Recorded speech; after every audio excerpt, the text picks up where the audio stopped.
गांव के छोटे से रेलवे स्टेशन पर रात की आखिरी ट्रेन सीटी दे चुकी थी। मेहर प्लेटफॉर्म पर अकेली खड़ी थी। उसके एक हाथ में जर्मनी जाने का पासपोर्ट था और दूसरे हाथ में उसकी पुरानी बायोलॉजी की कॉपी। ट्रेन का धुआं ठंडी हवा में धीरे धीरे घुल रहा था। तभी उसकी नज़र स्टेशन के पास बने छोटे से अस्पताल पर पड़ी। वही जगह थी जहां उसके सपने ने पहली बार जन्म लिया था।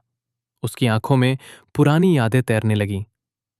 वो हरियाणा के एक छोटे से गांव की लड़की थी। चारों तरफ फैले सरसों के खेत ही उसकी दुनिया थे। कच्चे घर, पशुओं की आवाजें और मिट्टी की सोंधी खुशबू उसे बेहद प्यारी थी।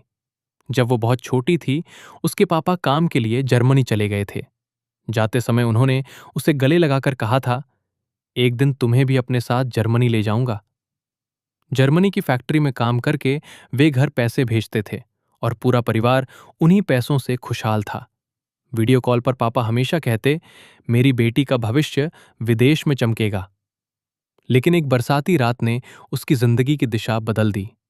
पड़ोस की एक गर्भवती महिला की अचानक तबीयत बिगड़ गई। पूरा परिवार घबराकर मदद के लिए दौड़ा, मगर गांव में कोई डॉक्टर नहीं था।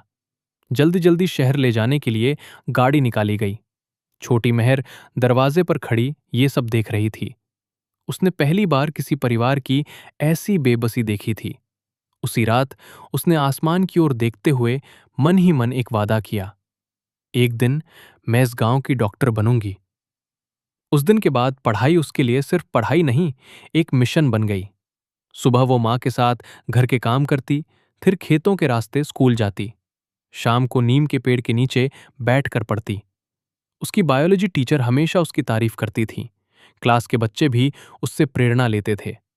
सूरज ढलने तक उसकी किताबें खुली रहती। रात को जब बिजली चली जाती तो वो लालटेन जलाकर पढ़ाई जारी रखती। अपनी बायोलॉजी की कॉपी में दिल, फेफड़ों और शरीर के अंगों के सुंदर चित्र बनाती। उसकी आंखों में डॉक्टर बनने का सपना साफ चमकता था। समय बीता और उसने शानदार अंकों के साथ नीट परीक्षा पास कर ली। घर में खुशी का माहौल था। तभी जर्मनी से पापा का वीडियो कॉल आया। उन्होंने मुस्कुराकर कहा, बेटा, तुम्हारे जर्मनी आने के सारे पेपर्स तैयार हैं। मेहर कुछ पल के लिए चुप हो गई।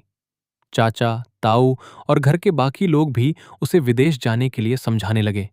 दादी बोली, विदेश में भविष्य बेहतर होता है। उस रात मेहर छत पर अकेली बैठी रोती रही।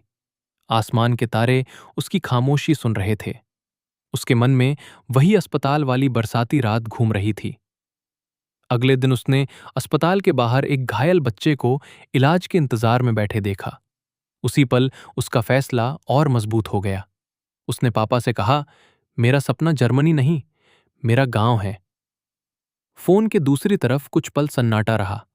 फिर मेहर ने भारत में एमबीबीएस करने का फैसला कर लिया। सालों बाद वो डॉक्टर बनकर अपने गांव लौटी। गांव के बीचों बीच एक नई क्लिनिक खुली। बोर्ड पर लिखा था, डॉक्टर मेहर ग्रामीण सेवा केंद्र। बच्चे फूल लेकर आए, बुजुर्गों ने आशीर्वाद दिया। जर्मनी से लौटे उसके पापा की आंखें भर आईं। उन्होंने गर्व से कहा, तुमने पूरे गांव का भविष्य बदल दिया। मेहर मुस्कुराई। सरसों के खेतों के पीछे सूरज धीरे धीरे ढल रहा था। मिट्टी की खुशबू हवा में घुली हुई थी। और उसी पल उसकी जिंदगी ने जैसे कह दिया, सच्ची सफलता वही है जहां आपका सपना दूसरों की जिंदगी बदल सके।